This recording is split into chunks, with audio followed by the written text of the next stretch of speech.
Please join me in welcoming back Steve Dye, Assistant City Manager of Allen, Texas, as he discusses how to lead so others will too.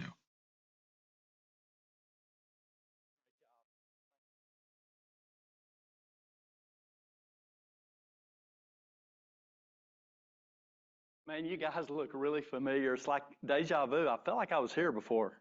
Good morning, and again, I want to echo thank you guys for being here. Everybody's got a busy schedule, but you all took time to be here to try to work on your leadership. And I think we all need to be doing that every day because we're never a finished work in progress. So, you know, yesterday we talked about how to follow so others will trust and trust in us, and that's important. And we want to kind of segue today into how do we lead so others will lead? You know, how do we inspire the next generation of leaders? How do we inspire those that we're leading today to better serve our organizations and our communities? So important. So I really love the interview with Colonel Harvey, and I'm actually going to reference that a couple of times through this presentation. But he reminded me of one of my favorite quotes from Vince Lombardi. For you younger people who may not know who Vince Lombardi was, he was the coach of the Green Bay Packers, and he won NFL championships before there was a Super Bowl, and then I think went on to win some Super Bowls. But he said, let's strive for perfection to achieve excellence. And I love that, and I do suffer. I saw Jennifer over there looking at me and laughing. I suffer a little bit from the perfectionist demeanor, but I think that's a great quote because as servants, that's what we should be doing. We want to be perfect. We never will be, but if perfect is our goal, I bet you we'll be excellent. And it's hard to do that, but I think that should always be our goal in leading others. So we're going to go through these. I'm not going to hopefully try to bore you, but the first thing I want to mention is, and I think this is often misunderstood, being a servant leader doesn't mean you're a weak leader. It doesn't mean you're passive. The best servant leaders I know are strong leaders. And, you know, I think sometimes we feel like those can't be the same thing. Not true at all.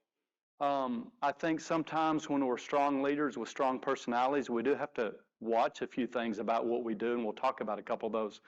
I love the second one. It's exactly what Colonel Harvey said. Be consistent and be values-based.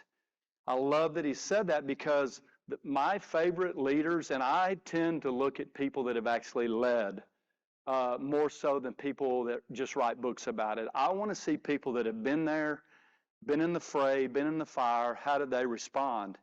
And I won't get political, but you know, it's easy to point to who are your favorite presidents over time. My favorite presidents, my favorite leaders, I didn't always agree with those decisions.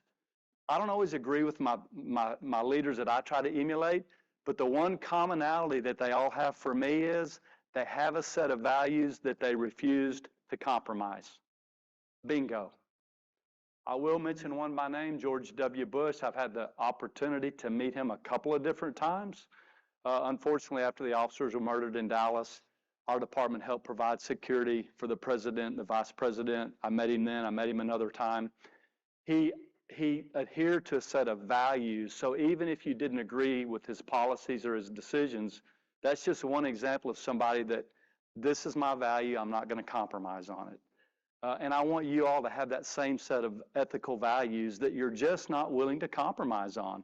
And sometimes that may mean you have to make a change in your professional career, or that may mean that you're not always popular. Show me a leader that's popular with everyone, and I will show you a leader that failed to make the tough decisions. But even those that you may be unpopular with should at least understand that you had a reason for making the decisions that you made. And those that just may not like you, they just may not be happy individuals. Nothing you can do about it. You know, I always say facilitate an optimal working environment. Here's what that means to me. I always tell my employees, I can't make you happy. You've got to find your own happiness at work. I cannot make you happy, but here's what I can promise you. I'm going to try my hardest to give you every reason to be happy. I want them to know that when they come into work, they've got a comfortable, safe, collegial, and fun environment. It's okay to have fun at work. I'm going to have fun at work. I hope you do too. I'm going to be happy at work. I invite you to join me. So I can't make you happy, but I'm going to give you every reason to be happy. Don't worry about who gets the credit. It's we and us. It's not I and me. You know, the leaders that, look, we all have egos. We'll talk about it in a minute, but it's all about the team. Credit goes to the team because guess what? As leaders, nothing gets accomplished without the team and the teamwork. The best leaders that I've studied and watched and worked for, it's always we and us. It's never I and me.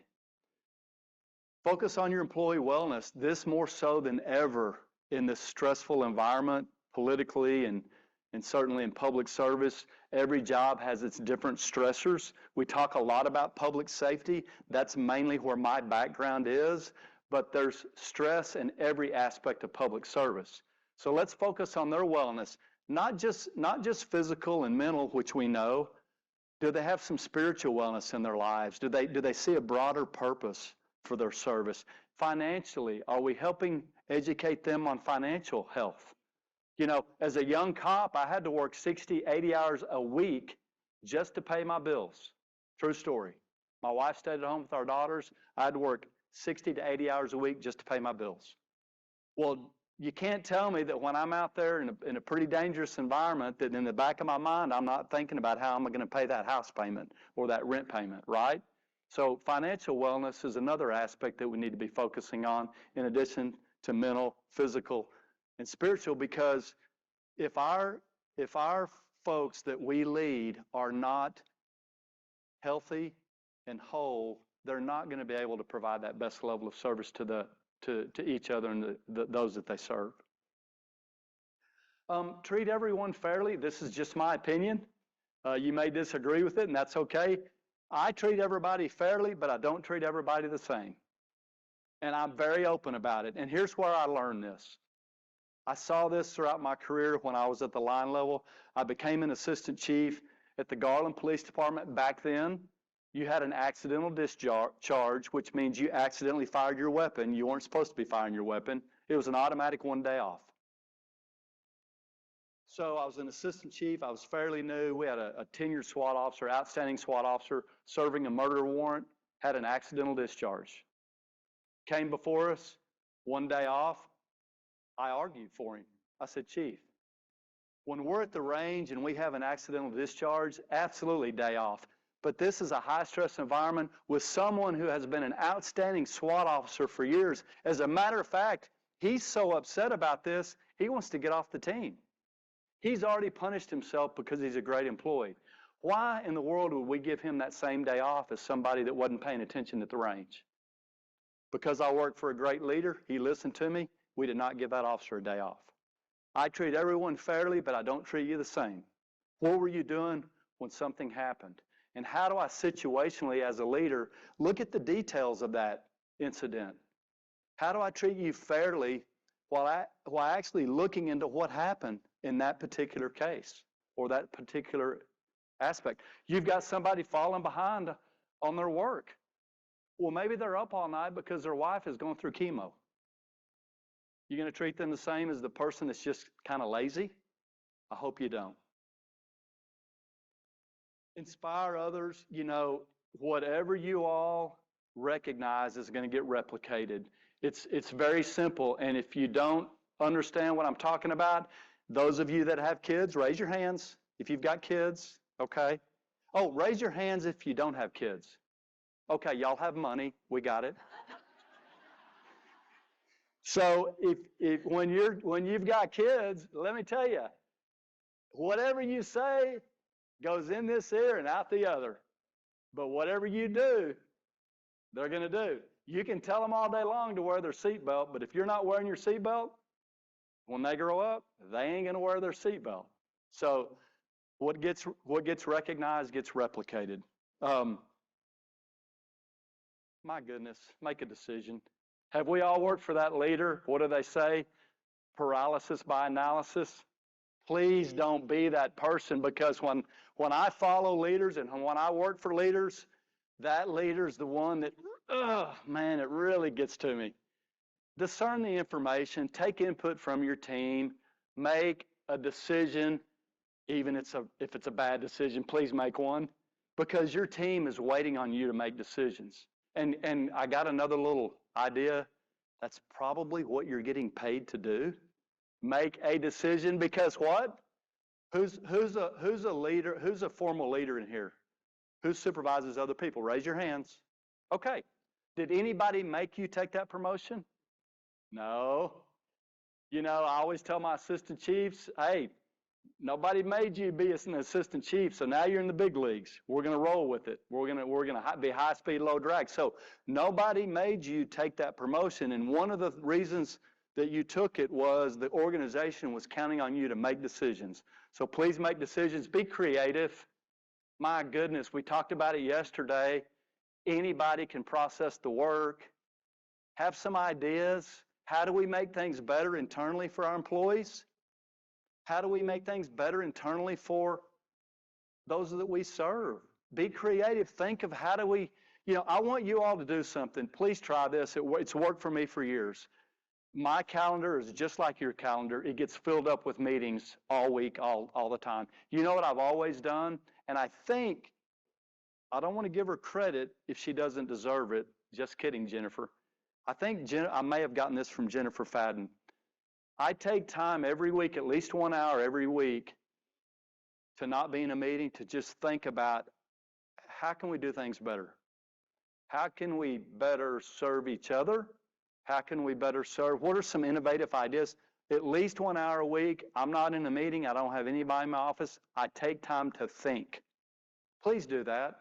You will be surprised what you'll come up with. Block it off on your calendar. Make something up. I don't care, but put a placeholder, because I know on my calendar, if it's not blocked, somebody's going to take it. Take at least an hour a week to just think about how you can be progressive. Set goals and help your employees. Remember, you were that employee at one point in time. They all have goals. Make sure you're talking to them about their goals, and make sure you're challenging them. Where I serve, we always have annual goals. Strategy and strategic objectives and strategic goals are important, but what I found is, what are we going to try to set a goal for every year? And then let's make it a fun competition. Let's try to reach that goal. Let's motivate each other competitively to try to reach that annual goal. Okay, we're going to reduce auto thefts by 5% this year. How many, how much, when? Goals, don't make them vague. How much or how many, when?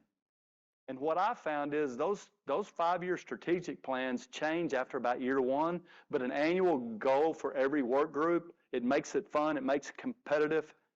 It's not punitive, but what do? They want to outdo each other. They want to reach that goal. Know what you don't know. We mentioned this yesterday. I mean, let's be honest, the higher you get in the organization, the more you can kind of pat yourself on the back and, hey, look, titles don't matter. You're a placeholder. It's not about you. Know what you don't know. Know what you don't know. And don't be a lazy leader. So we talked about this a little bit yesterday. I think one of the most important qualities for an effective leader is to communicate. Use some email. Don't send out so many emails that you're becoming an auto-delete.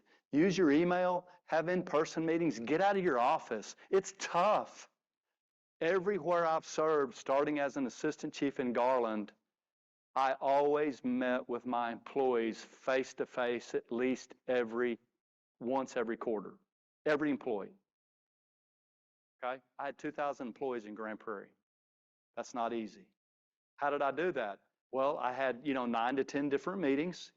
And as soon as one quarterly meeting was over, I went and I immediately put the next quarterly meeting on my calendar. Because if you don't do that, it won't get done. And I will tell you, I've gotten more good feedback from employees on those quarterly meetings. Why? Because they have a chance to see you. You can reinforce the values, mission, and goals of your organization. You can hear ideas from them. It's invaluable. But it takes time, and that's why a lot of leaders don't do that. Don't be a lazy leader. Get out of your office. It's tough. I get it. You got emails, you got meetings, you got your boss calling you, you got phone calls to return. I get it. Take time to get out of your office. Walk down the hall. Check on people. See how they're doing. Know about their lives the best you can. Know about their struggles the best you can so you can support them the best you can. And then finally, I tell everybody that I've ever tried to influence or develop as a leader, you should never be defensive for explaining a decision that you made as a leader. Because I've worked for a lot of leaders, you're going to do it because I'm the boss and I said we're going to do it this way. Right? So instead of, how about this? Hey, I just made a decision as a leader that's going to affect you every day in the work that you do. It's pretty important to me that you understand why I made that decision. Even if you don't agree with the decision, I'm going to tell you how I arrived at that decision, hopefully through thought and input, thoughtful input. But I'm not going to be defensive because if I had a good reason for making the decision, I shouldn't be hesitant to explain it to you. I'm not better than you. I'm not more important than you, and you're doing the work. So I'm going to take time to talk to you about that decision. And I've seen leaders get defensive when they've been questioned about why they made a decision.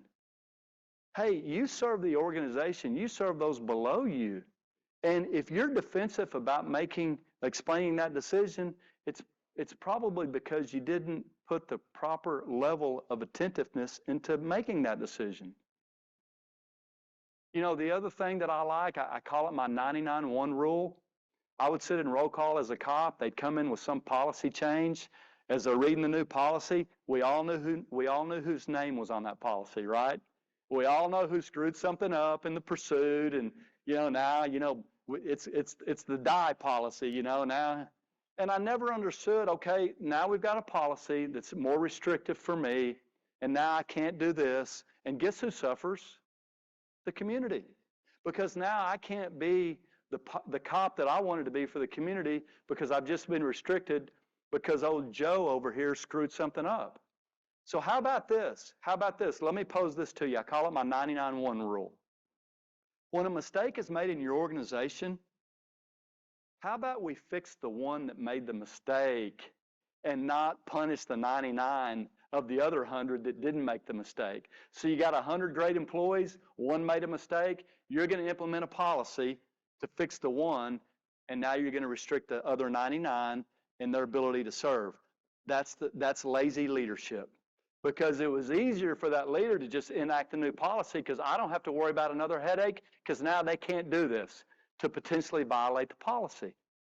Well, how about we invest in the one that made the mistake and try to get them where they need to be and not punish the 99 that did not violate that protocol or that policy? So how do we lead to provide team members clear direction, but also room for them to exercise their own initiative? Set the framework. Mayor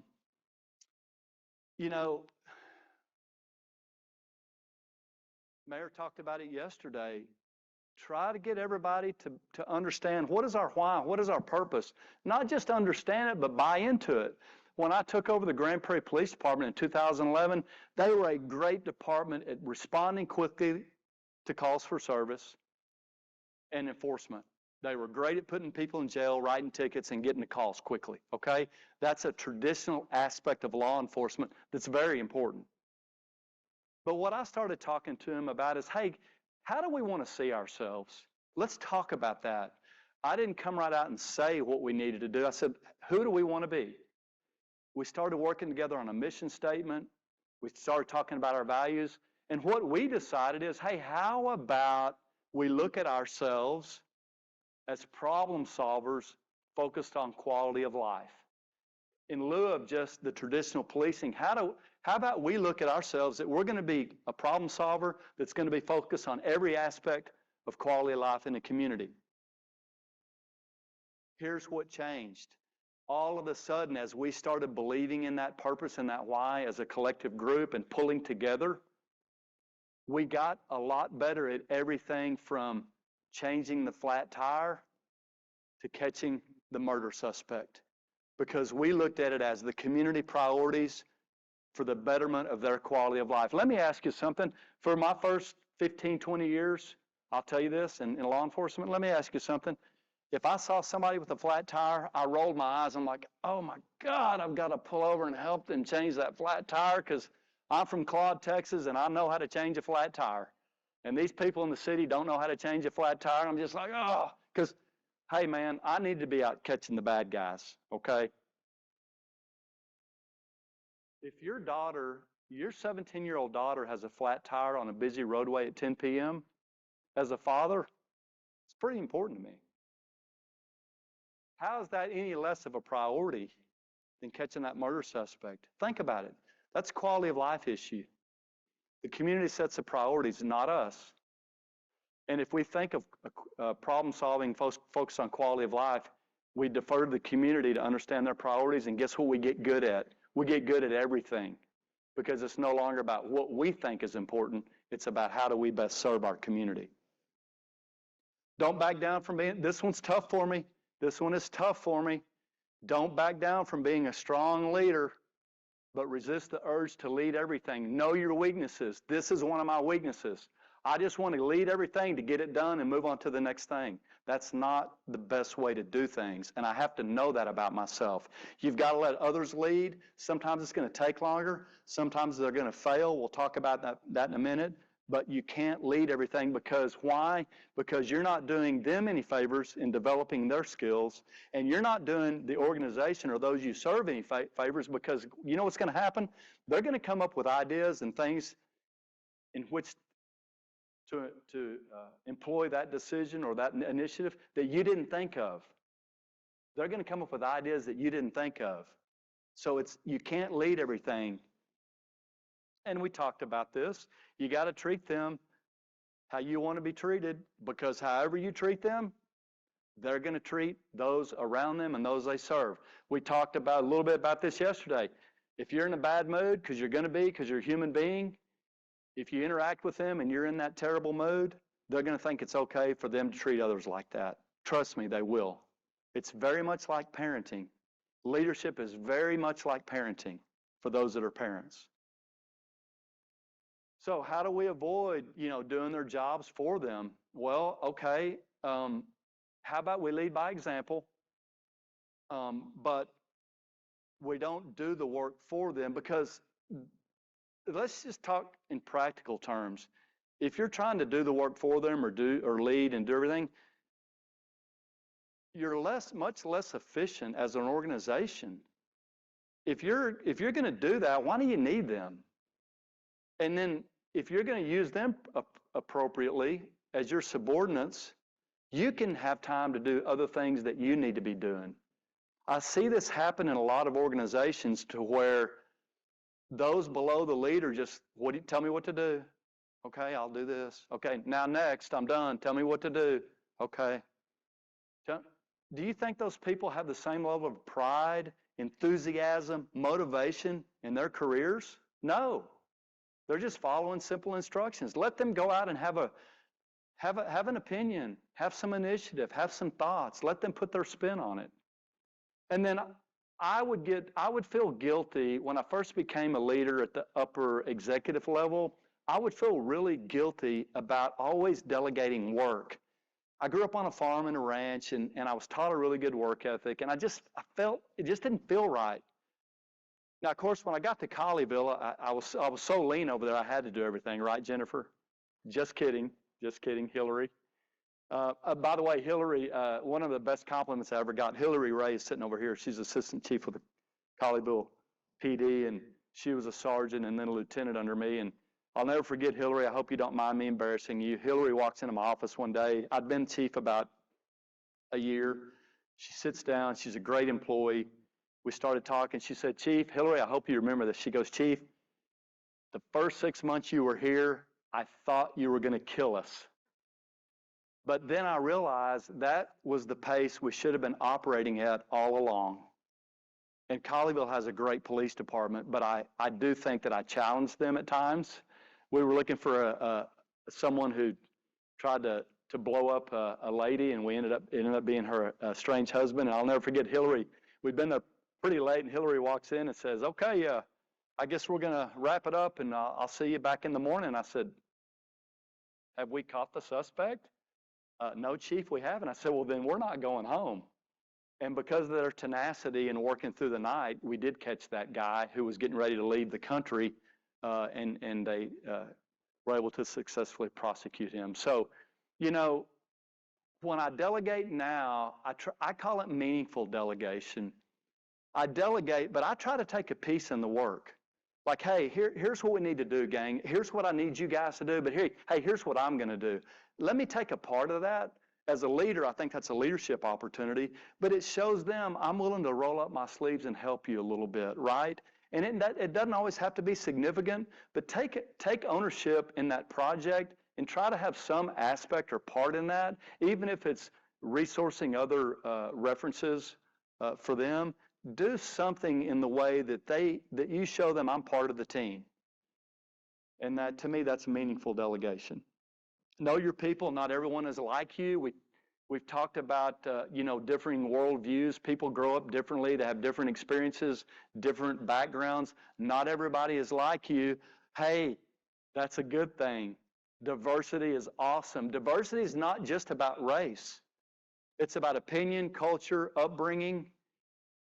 We don't want to all be the same. The product will never be as good when we expect others to be like us. And let me tell you, as a leader, because you're so influential, they can pick up keys that what you want is you want them to emulate your good qualities, but you want them to feel the autonomy to have independent thought, right? You want them, bless you, you want them to know that they can be their own person. And if we're all alike, it's going to be monotonous and the product will not be as good in our level of service.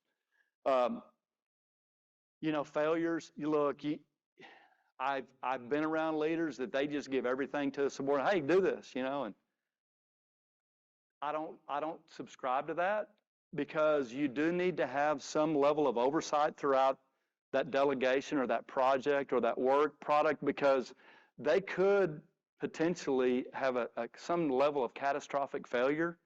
And I've seen leaders get caught flat-footed when it really went bad because they weren't tracking how the work was being done.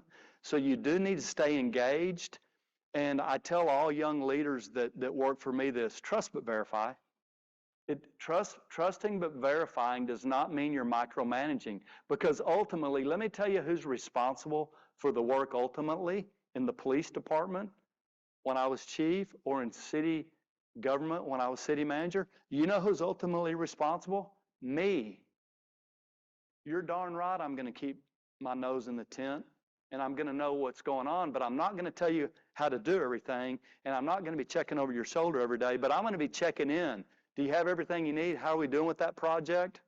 Because as I've trusted and verified over the years, I've caught some things that the ball was being dropped either from a timeliness perspective, or maybe they were off track on what we need to be doing, or maybe they were completely going the wrong direction. But by trusting but verifying, we were able to kind of keep our constant finger on that pulse, if you will.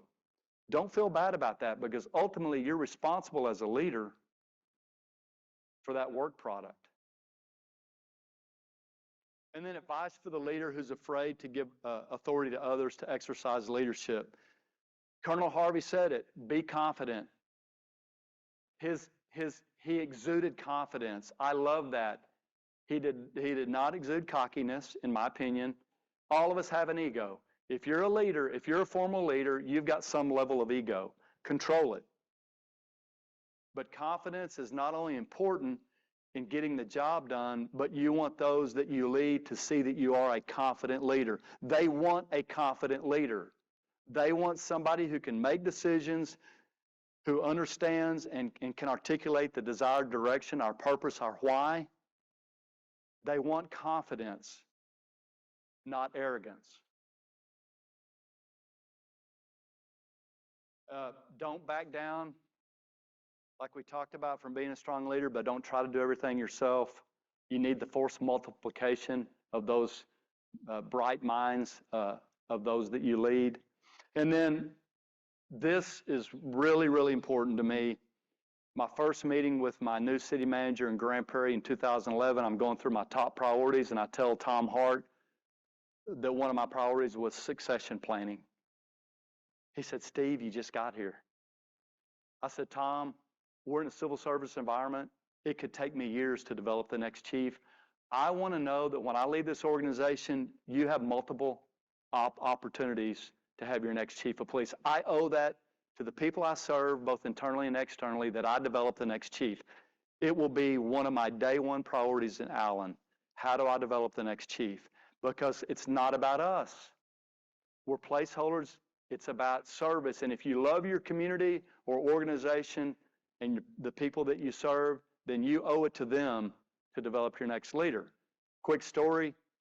One of the leaders I had identified in Grand Prairie in 2011, undercover narcotics detective. I noticed he's got some leadership skills. He's involved in committees. He wants to do great things for the department. Year goes by, I said, hey, have you taken you thought about taking the sergeant's test? No, Chief, I love working narcotics. And when I leave here, I want to be a homicide detective.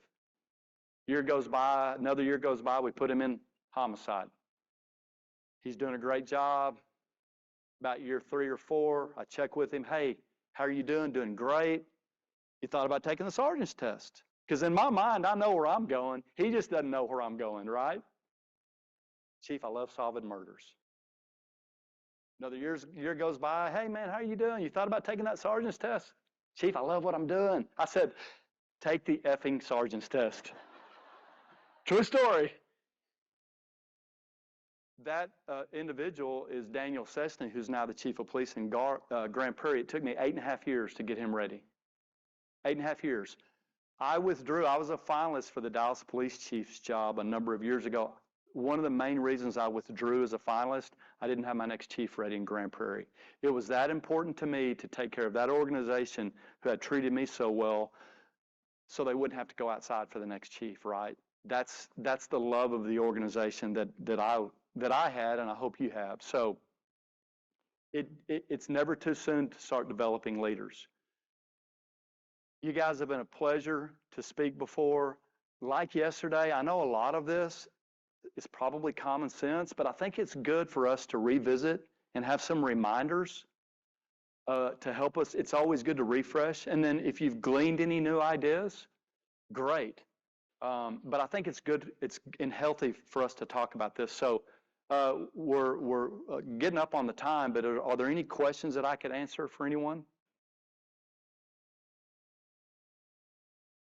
Okay, I don't see any. So my email address, steve.dye@cityofallen.org.